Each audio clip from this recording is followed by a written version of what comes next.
La splendide ville de Caen, en Normandie, France, a accueilli depuis plus de 3 jours les formateurs de formateurs membres de ASFODEV, Association pour la formation en développement humain, venus d'Afrique de l'Ouest et du Centre.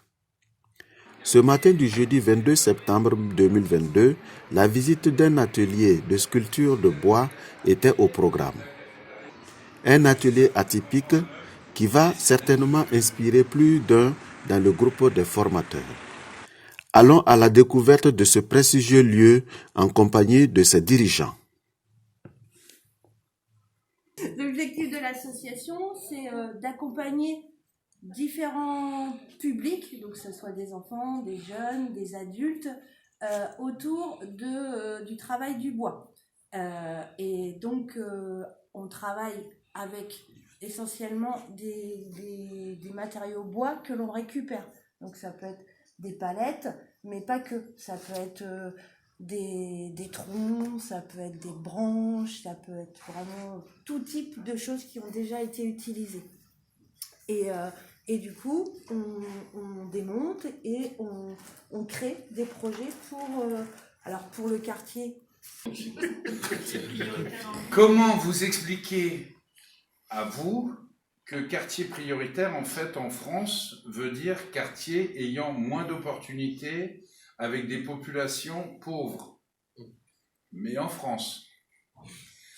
Voilà.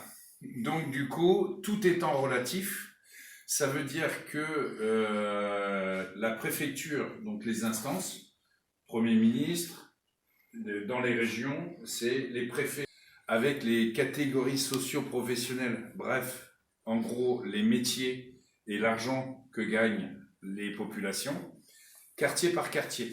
Et du coup, ils font des cartes et ils définissent des quartiers où il y a moins de moyens individuellement pour les personnes.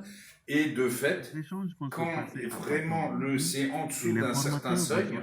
Les visiteurs de ce jour sont tombés en admiration devant tant d'énergie et d'engagement des dirigeants de l'atelier qui ont, dans un langage clair et précis, développé leurs stratégies et leurs espoirs.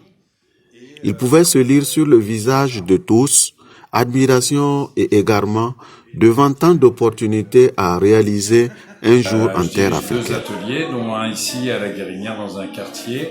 Et du coup, l'idée de cet atelier, c'est de pouvoir permettre aux gens d'avoir une remobilisation sociale à travers une activité, un retour à l'horaire, à une possibilité de rencontrer, d'échanger avec des éducateurs, avec du personnel qui est là pour accompagner, et d'aller vers de la remobilisation professionnelle où on peut apprendre un ou plusieurs métiers, plusieurs capacités à développer pour soi et pour les autres. Donc ce qui permet des rencontres et d'aller vers des nouveaux métiers et vers des activités diverses.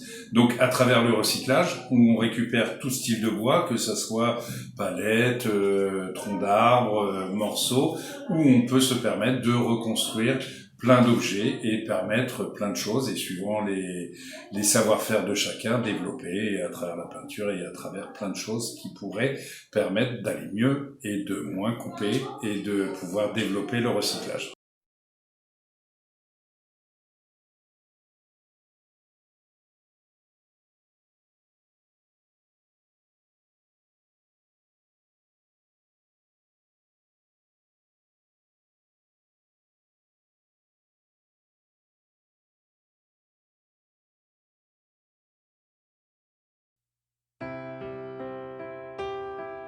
Les formateurs repartent avec la tête pleine d'exemples à répliquer en toute intelligence chez eux.